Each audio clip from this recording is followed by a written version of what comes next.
Shalom, shalom frères et sœurs en Christ et bienvenue à la Rhapsodie du samedi 29 octobre 2022. Rhapsodie écrite par le pasteur Chris Oyakilome et la lecture vous est offerte par les vérités de l'évangile. Le thème d'aujourd'hui est « Vous constituez une partie vitale du corps ». Alléluia. Et le verset de 1 Corinthiens 12, verset 27, la Bible lui se meurt qui nous dit « Vous êtes le corps de Christ et vous êtes ses membres, chacun pour sa part. » Alléluia. Le pasteur Christ dit « L'Église est le corps de Christ et Jésus est la tête de ce corps. » Jésus et l'Église forment ensemble un seul corps qui est appelé Christ. Nous sommes des membres du corps de Christ. La traduction de la Bible vivante de notre verset d'ouverture nous aide à comprendre un peu plus. Elle dit « Maintenant, voici ce que je veux dire. Vous formez tous ensemble le corps de Christ et chacun de vous est une partie indépendante et nécessaire. » Alléluia. Cela veut dire qu'on a besoin de vous dans le corps de Christ. Vous êtes un contributeur nécessaire à la bonne croissance et à l'édification de l'Église. La Bible dit dans Éphésiens 4, verset 16, « De tout le corps bien coordonné et formant un solide assemblage, tire son accroissement selon la force qui convient à chacune de ses parties et s'édifie lui-même dans la charité. » Alléluia. Le corps de Christ avance et fait des progrès en fonction de la contribution individuelle de chaque chrétien. Ceci est très important. C'est comme les parties physiques du corps humain et leurs fonctions respectives. Votre foie, vos pieds, vos reins, votre cœur, votre pouce, etc. Tous ont des fonctions précises. Ils fonctionnent ensemble pour s'assurer que votre corps fonctionne bien. Chaque partie est vitale pour le bien-être total de votre corps. Si quelque chose va mal dans une quelconque partie de votre corps, cela impacte le corps en entier. Il en est de même pour le corps spirituel de Christ. Voyez-vous, comme un membre vital du corps de Christ et que votre impact se fait ressentir, priez comme la Bible le dit, gagnez des âmes, marchez dans l'humilité, la foi, l'espérance et l'amour. Produisez des fruits et des œuvres de justice. Ne causez pas la régression du corps par des choses comme l'amertume, l'orgueil, l'envie, l'inactivité. Soyez fervents en esprit, servant le Seigneur, marchez dans la justice et dans la plénitude de l'esprit tous les jours. Louange à Dieu. Alléluia, alléluia. Aujourd'hui, le pasteur nous parle du corps du Christ. Il nous dit que nous constituons une partie vitale du corps du Christ. Il faudrait que nous puissions comprendre une chose. Nous sommes un, le corps du Christ. Malgré que nous avons beaucoup d'églises, malgré que chacun a ses enseignements, nous sommes un. Si réellement le corps du Christ avait compris ce que c'est que la méditation, il aurait eu un seul message. Mais le corps de Christ n'a pas compris comment méditer et pourquoi méditer. L'importance de la méditation. C'est pour cela qu'il y a beaucoup d'églises qui se créent. Beaucoup d'églises et chaque église a son message. C'est pour ça qu'il y a des messages du genre, les femmes ne doivent pas prêcher. Les messages du genre, on doit porter des foulards. Des messages qui contrôlent et mettent des fardeaux sur les enfants de Dieu. Le pasteur ici nous explique que nous constituons une partie vitale du corps de Christ. Et c'est quoi le corps de Christ? En tant qu'être humain, notre corps, notre tête et notre corps sont de la même nature. Ça veut dire que si tu es un lion, par exemple, ton corps est lion, ta tête aussi est lion. Si tu es un être humain, ta tête est être humain et ton corps est être humain. C'est en ce sens que nous sommes pareils comme Christ.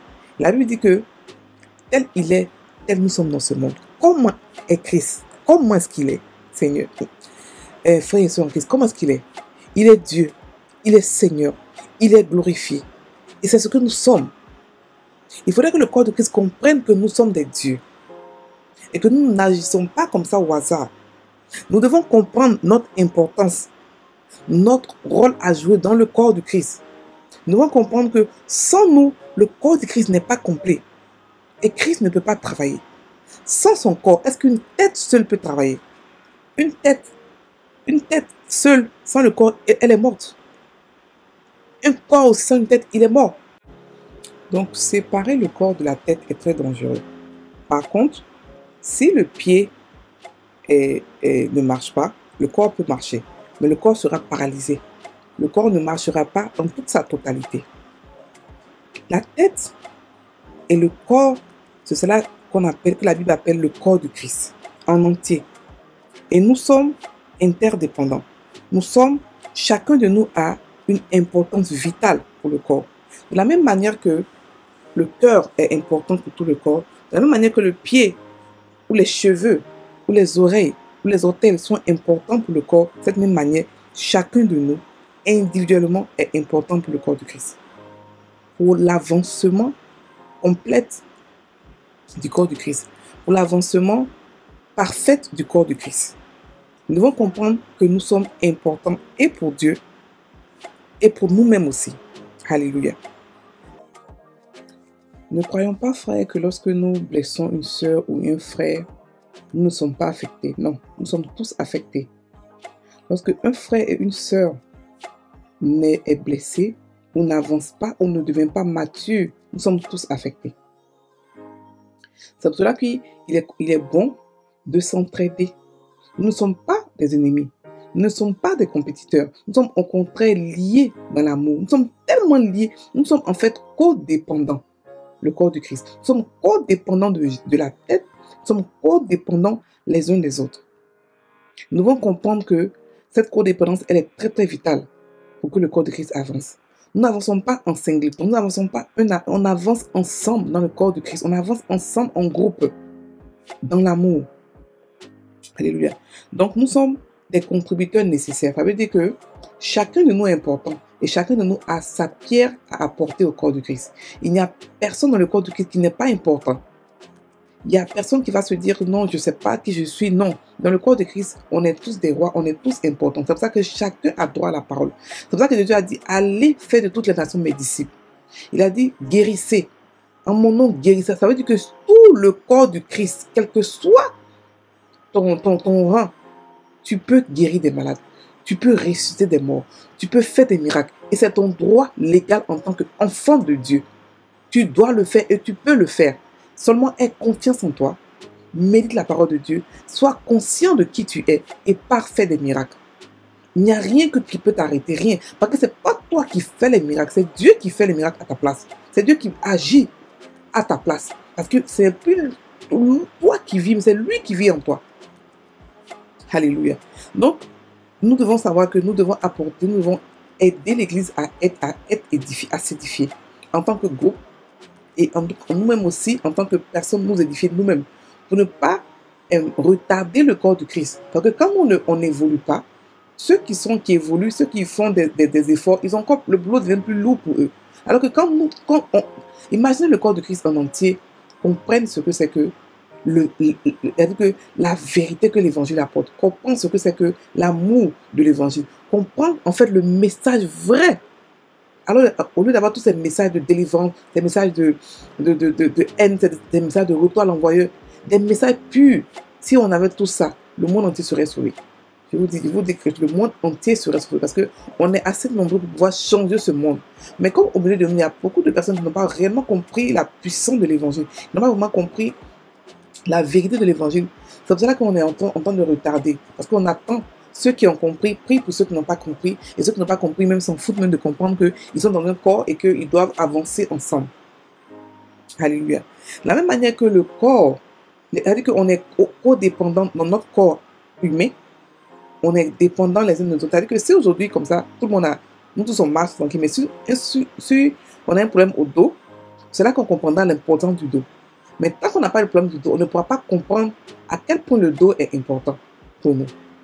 Nous sommes une seule personne, individuelle. Et nous devons marcher dans l'amour. Nous sommes des parties, chaque partie de nous est une partie vitale pour le corps du Christ. Nous ne devons pas causer la régression du corps du Christ. Comment? En marchant hors de l'amour. Et c'est dangereux pour le corps du Christ de marcher hors de l'amour. Parce que c'est pour cela que la Bible nous dit que lorsqu'on marche, lorsqu'on prend le corps du Christ, par exemple, lorsque nous prenons le corps et le sang du Christ à l'église, la Sainte Seine, et nous ne le prenons pas de manière digne, indignement, nous tombons malades. Ça veut dire quoi? Ça veut dire que lorsque nous ne pratiquons pas l'amour, nous tombons malades. Parce que notre fondation en tant qu'enfant de Dieu, c'est l'amour. C'est l'amour parce que notre Père est amour. La Bible dit qu'en lui, il n'y a point de ténèbres. Donc nous aussi, nous sommes amour. Et si nous ne marchons pas dans l'amour, nous pénalisons le corps du Christ. Le corps qui n'avance pas. Et c'est comme cela qu'entre dans le corps de Christ, il a des maladies, il a des choses parce que on se combat. C'est comme si le pied combattait le bras. La colonne vertébrale combattait le cœur. Ou le sang combattait les veines. Ça n'a pas de sens. Nous devons marcher dans l'amour. Parce que nous sommes unis, nous avons été unis dans l'amour et dans un seul esprit. C'est-à-dire que quand on se rencontre, on doit comprendre que on est frères d'abord par l'esprit qui nous lie et par l'amour qui nous lie. Nous devons aimer nos frères et sœurs, on n'a pas le choix, c'est eux, c'est pas une option, parce que sans l'amour de Dieu, il y a des profondeurs de Dieu que nous n'allons jamais connaître. Il ne doit pas y avoir dans le corps de Christ des compétitions, des rancunes, des palabres, des disputes, des choses qui n'ont pas de sens, des critiques, des jalousies, des envies. Non. Prenons 1 Corinthiens 13 qui nous parle de l'amour et méditons-le. Donc, nous le méditons, nous commençons nous faisons sortir exprès tout ce qui est négatif, tout ce qui est ténèbre dans notre cœur. Et nous commençons à être purs et nous commençons à aimer naturellement. Nous avons le pouvoir d'aimer parce que nous l'avons reçu lorsque nous sommes devenus chrétiens. On a reçu le fruit de l'esprit. Et il y a l'amour dans ce fruit. Nous pouvons aimer. Aimer est un choix. Nous choisissons d'aimer pour l'avancement du corps de Christ. Pour que le corps de Christ ne soit pas pénalisé, ne soit pas stoppé dans sa marche. Parce que le corps de Christ seul est la solution à ce problème, au problème de ce monde. Nous sommes la solution au problème de ce monde. Nous devons comprendre que nous ne pouvons pas causer le retard du corps de Christ, mais au contraire, causer l'avancement du corps de Christ en marchant dans l'amour et en faisant ce que Dieu nous demande de faire. Marcher dans l'amour, avoir une relation avec cet esprit, une relation avec la parole de Dieu. C'est tout, c'est simple. C'est simple. Et nous pouvons le faire. Nous avons la capacité de le faire en tant qu'enfants de Dieu. Donc le pasteur nous explique que, étant donné que nous sommes le corps de Dieu, nous devons comprendre notre rôle d'abord et aussi ne pas pénaliser ce corps-là, mais aimer ce corps, aider à l'avancement du corps. Parce que nous sommes tous importants les uns des autres. Ça n'a pas l'air comme ça, avec toutes ces congrégations qu'on a au dehors, que les baptistes, les ceci, les cela, mais nous sommes un seul corps. Et que si on ne se réunit pas en un seul corps, on ne pourra pas réellement bénéficier de toutes les bénédictions que Dieu nous a données en groupe. Parce qu'il y a les bénédictions en groupe et les bénédictions individuelles. On ne peut pas rester dans notre coin pour dire que non, moi je suis dans mon coin et tout ceci, cela. Non. On doit prier pour les autres parce que tout le monde soit mature. Et on doit aussi, nous-mêmes, ne pas contribuer à la régression du corps du Christ. Alléluia. On va maintenant prendre la prière, la confession, pardon. Je suis un membre vital et efficace du corps du Christ. Je marche dans la justice et dans la puissance.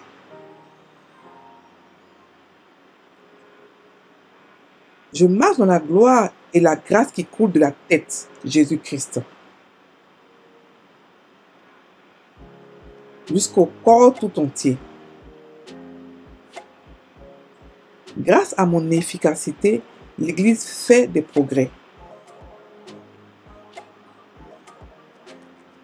Mes fruits et œuvres de justice produisent la croissance et l'édification de l'Église. Au nom de Jésus. Amen. Frères et sœurs en Christ, passez une bonne soirée. Soyez bénis.